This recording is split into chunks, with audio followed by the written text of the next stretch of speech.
Hello guys, welcome back to the channel. कैसे हैं आप सब दोस्तों? आज हम बात करने वाले हैं मारुति के बहुत सारे अपडेट्स के बारे में। आजकल मुझे ऐसा लगने लगा है कि कार ब्रांड्स का ना एक तरीके से दौर आ रहा है। कुछ टाइम पहले टाटा का दौर था जहां पर इन्होंने सियारा के अपडेट्स पे अपडेट्स दिए, उसके बाद टाटा पंच का फेसलिफ्ट आ गया।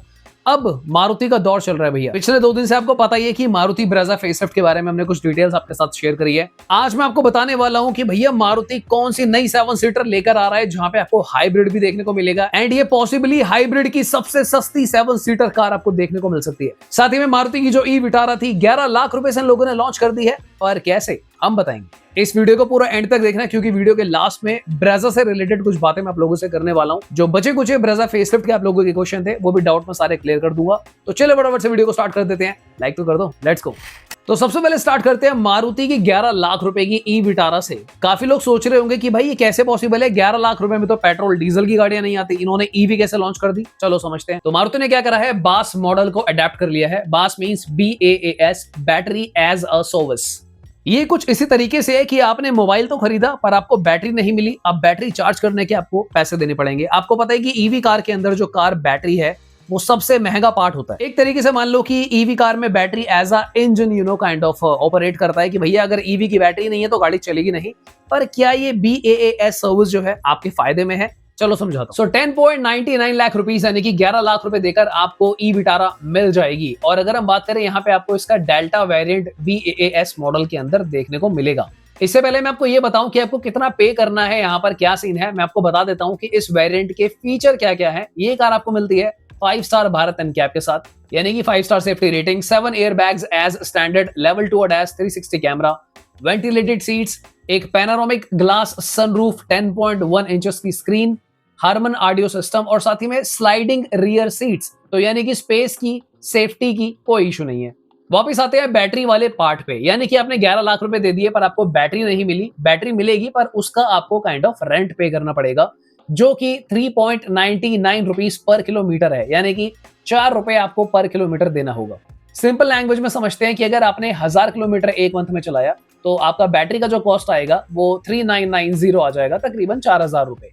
अगर आप 1500 चलाते हो तो 5985, 2000 किलोमीटर चलाते हो तो 7980। तो बेसिकली जितना किलोमीटर आप चलाओगे तो 3.99 यानी कि 4 रुपए के हिसाब से आप उसको ऐड करते चले जाएंगे।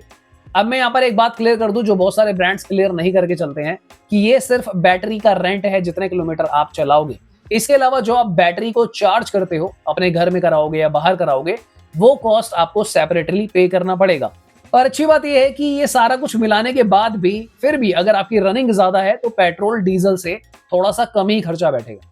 तो बेसिकली इस BAAS सर्विस का मतलब ये होता है कि आप बैटरी काइंड ऑफ रेंट पे ले लो और आपको फिर भी कॉस्ट कम मिलेगी, क्योंकि आपको पता ही है कि आज की डेट में अगर आप ईवी खरीदते हो तो भैया 15-16 लाख रुपए तक इसकी रेंज चली ही जाती है। पर इतना ही नहीं दोस्तों, मारुति ने कुछ और भी स्कीम्स इस गाड़ी के साथ दी है, वो भी समझ लो। 60% बाई बैक वैल्यू 3 ईयर्स के अंदर, यानी कि अगर आप 3 ईयर्स के अराउंड इस कार को वापस से मारुति को देना चाहते हो कि भैया ये पकड़ो अपनी गाड़ी, मेरे को समझ नहीं आ रही, तो 60% तक मारुति आपका बाई बैक कर लेगा, यानी कि 60% वैल्यू आपको वापस मिल जाएगी। मारुति आपको 8 साल यानी कि 8 इयर्स की बैटरी वारंटी भी दे रही है। तो अगर कहीं ना कहीं आपके माइंड में ऐसे विचार आ रहे हैं कि अरे गाड़ी में ले तो लूं, पता नहीं बैटरी का क्या सीन है, तो Maruti is backing you up, यानी कि आप टेंशन फ्री अपनी ईवी चला सकते हो। साथ ही में मारुति आपको होम चार्जर जो होता है गाड़ी का, ईवी का, वो एक फ्री इंस्टॉलेशन भी दे रही है, जिसकी वैल्यू तकरीबन वो 50,000 रुपए के आसपास बता रहे हैं।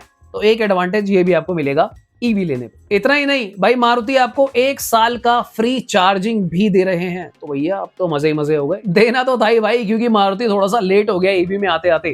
टाटा कहाँ निकल गए ईवी में भैया, MG कहाँ निकल गया, महिंद्रा कहाँ निकल गए। मारुति ने भी एंट्री मारी है। पहले तो कमेंट करके बताओ कि मारुति जो अपनी ई विटारा की ईवी लेकर आया है, इस ई विटारा का जो चित्रहार है फेस का, यानी कि अगर मैं इसकी रोड प्रेजेंस, लुक्स की बात करूं, एस्थेटिक्स की बात करूं, डायनामिक्स की बात करूं, आपको कितनी पसंद आई e Vitara as compare to currently market में जो ईवीज अवेलेबल। दूसरा क्वेश्चन, क्या आपको ये BAAS battery as a service model पसंद आता है, या फिर आप भैया सीधे खरीदनी है गाड़ी, भैया सरदर्द नहीं चाहिए, मैं अपने आप भुगत लूंगा। चलिए नेक्स्ट बात करते हैं मारुति की अपकमिंग 7 सीटर कार के बारे में, और साथ ही में टोयोटा की भी, क्योंकि भैया इन दोनों का अलायंस बहुत मजबूत है कंपनीज का। आपने नोटिस ऑलरेडी कर ही लिया होगा कि मारुति टोयोटा ने मिलकर एक ही सेगमेंट के अंदर आज की डेट में भैया 3 लोग उतार दिए। अब ये 3 लोग कौन है भैया? मैं बात कर रहा हूँ ग्रैंड विटारा की, टोयोटा हाई राइडर और साथ ही में मारुति विक्टोरिस, जो कि इनका लेटेस्ट प्रोडक्ट है। अब ये तीनों गाड़ियां जो है बेसिकली देखा जाए तो एक ही पर्पस सॉल्व कर रही है कि भैया ये 4300 mm की गाड़ी है, 1500 सीसी का इंजन है एंड 5 सीटर है। काफी लोगों के माइंड में क्वेश्चन आया था कि यार एक ही तरीके की 3 गाड़ी निकालने का क्या सेंस बना। तो मैं आपको बता दूं, इस दुविधा को दूर करने के लिए एक नया स्पाई लीक हुआ है जहां पे Toyota Hyryder 7 seater spy हो गई है। अब आप सोच रहे हो कि भाई तो तुम मारुति की बता रहे थे, तो टोयोटा पे कहां बात आ गई? तो मैं आपको क्लियर कर दूं दोस्तों, क्योंकि टोयोटा मारुति का अलायंस है, तो टोयोटा हाई राइडर जो है वो पहले आई थी ग्रैंड विटारा से।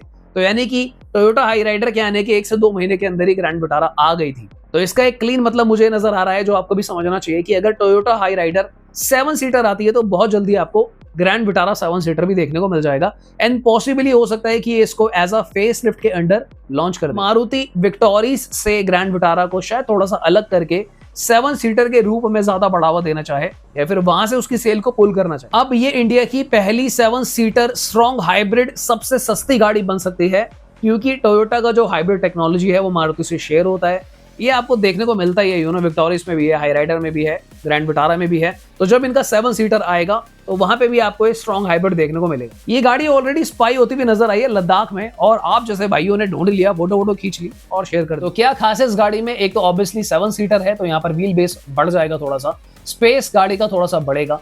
कनेक्टेड एलईडी लाइट्स आपको देखने को मिलेगा, जहां पर थोड़ा सा चंकी बम्पर का डिजाइन भी आपको देखने को मिलेगा।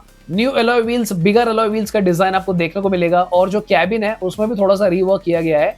तो यानी कि पुरानी जो इनकी हाई राइडर है वैसी वाइब नहीं आएगी, थोड़ा सा नयापन लगेगा। पैनोरामिक सनरूफ, वेंटिलेटेड सीट, एक larger infotainment screen, level 2 ADAS। इसके अलावा और भी कनेक्टेड टेक बहुत जल्दी मैं आपको शेयर करके बताऊंगा कि क्या आ रहा है यहाँ पे। सब्सक्राइब करके रखो। अगर हम इंजन ऑप्शंस की बात करें तो 1.5 litre natural aspirated mild hybrid और साथ ही में 1.5 litre strong hybrid all wheel drive, दोनों ऑप्शंस आपको देखने को मिलेंगे। अब इससे पहले आपके मन में आए कि भैया काम की बात बता दे यार, कितने की है, तो मैं आपको क्लियर कर दूं, इसका जो एक्सपेक्टेड रेंज है 13 लाख रुपए से 14 लाख रुपए के बीच में कहीं ना कहीं ये गाड़ी स्टार्ट हो सकती है। अगर हम बात करें इस गाड़ी के लॉन्च की, तो मुझे लगता है दिवाली से पहले पहले लॉन्च हो जानी चाहिए, तभी जाकर थोड़ी सी सुर्खियां बटोरेगी और इस साल बढ़िया तरीके से बिक पाएगी। क्या ये गाड़ी सीएनजी में अवेलेबल होगी? जी हाँ, बिल्कुल अवेलेबल होगी, और साथ ही में अंडर बॉडी सीएनजी में अवेलेबल होगी। तो यानी कि 7 सीटर की 7 सीटर, हाइब्रिड की हाइब्रिड, सीएनजी की सीएनजी, मारुति का भरोसा और साथ ही में ट्रस्टेड इंजन भी। वो तो ठीक है, सेफ्टी का क्या, अब वो बात मैं मारुति के ऊपर छोड़ूंगा कि मारुति इस गाड़ी को लाएं, क्रैश टेस्ट कराएं और सबसे रूबरू कराएं कि ये गाड़ी 5 स्टार है, 4 स्टार है, 3 स्टार है या स्टार ही नहीं है।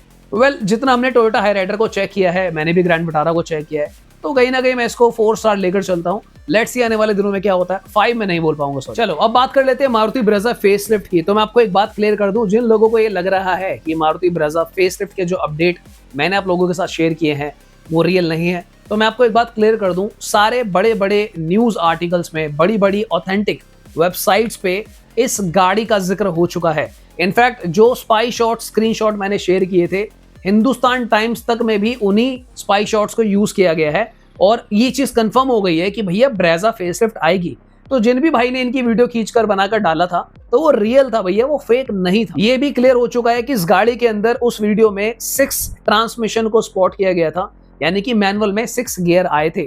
तो ये कंफर्म है कि ये टर्बो में आएगी ही आएगी।